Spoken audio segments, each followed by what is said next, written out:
Halo, perkenalkan saya Melinda Jinlamsari dengan NIM akhir 083.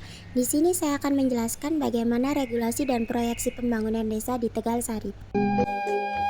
Desa Tegal Sari adalah salah satu desa yang berada di Kecamatan Ambulu, Kabupaten Jember.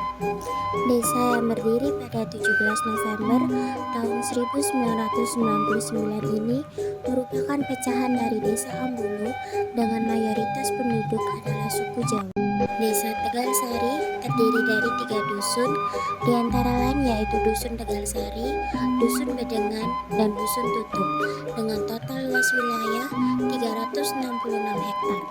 Desa ini lebih dari cukup untuk memenuhi kebutuhan hidup masyarakatnya, di mana masyarakatnya mayoritas bekerja sebagai petani. Berdasarkan data demografis, jumlah penduduk desa Tegal Sari yaitu sebesar 11.535 jiwa. Dengan fasilitas pendidikan yang ada meliputi taman bermain, madrasah ibtidaiyah, sekolah dasar negeri, sekolah menengah pertama, dan satu-satunya sekolah menengah kejuruan. Selain fasilitas pendidikan, terdapat kantor dusun, kantor KUA, puskesmas pembantu, dan puskesmas hewan.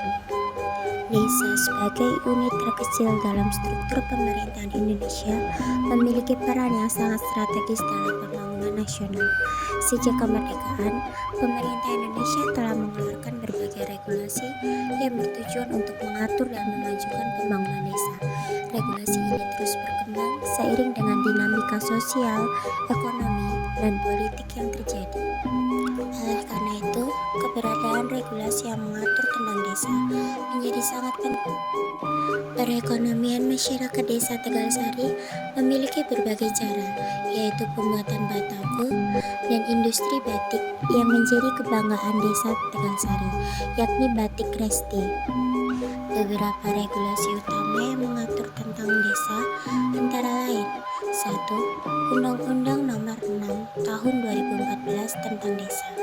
Undang-undang ini menjadi landasan hukum yang paling komprehensif dalam mengatur segala aspek kehidupan desa, mulai dari penyelenggaraan pemerintahan desa, pembangunan desa, pembinaan kemasyarakatan desa, hingga pemberdayaan masyarakat desa.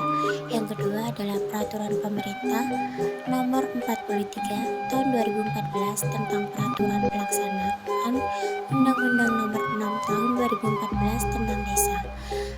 PP ini memberikan penjelasan lebih detail mengenai berbagai ketentuan yang tertuang dalam Undang-Undang Desa, seperti tata cara pemilihan kepala desa dan pengelolaan keuangan desa. Yang ketiga adalah Peraturan Menteri Dalam Negeri Permendagri Nomor 114 Tahun 2014 tentang Pedoman Pembangunan Desa.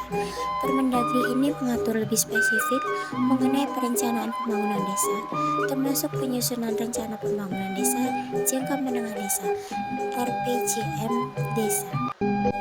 Proyeksi pembangunan desa.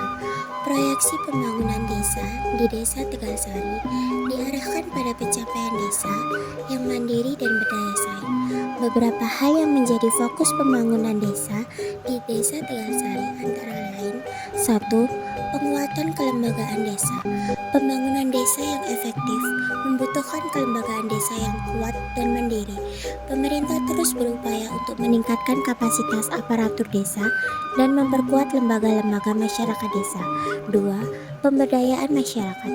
Pemberdayaan masyarakat desa menjadi kunci keberhasilan pembangunan desa.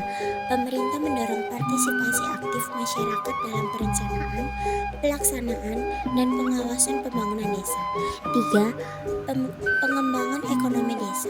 Pengembangan ekonomi desa diarahkan pada peningkatan pendapatan masyarakat desa melalui berbagai sektor seperti pertanian, industri batako, dan usaha mikro kecil dan menengah atau UMKM. 4. Peningkatan infrastruktur desa. Pembangunan infrastruktur desa yang memadai sangat penting untuk meningkatkan kualitas hidup masyarakat desa dan mendukung pengembangan ekonomi desa. Regulasi pembangunan desa di Indonesia terus berkembang sejak kemerdekaan. Undang-Undang Desa tahun 2014 memberikan otonomi luas pada desa. Proyeksi pembangunan desa fokus pada kemandirian dan pemberdayaan masyarakat. Tantangannya adalah kesenjangan desa dan keterbatasan sumber daya. Peluangnya adalah potensi sumber daya alam, teknologi, dan minat generasi muda. Lestari alamku, jaya desaku.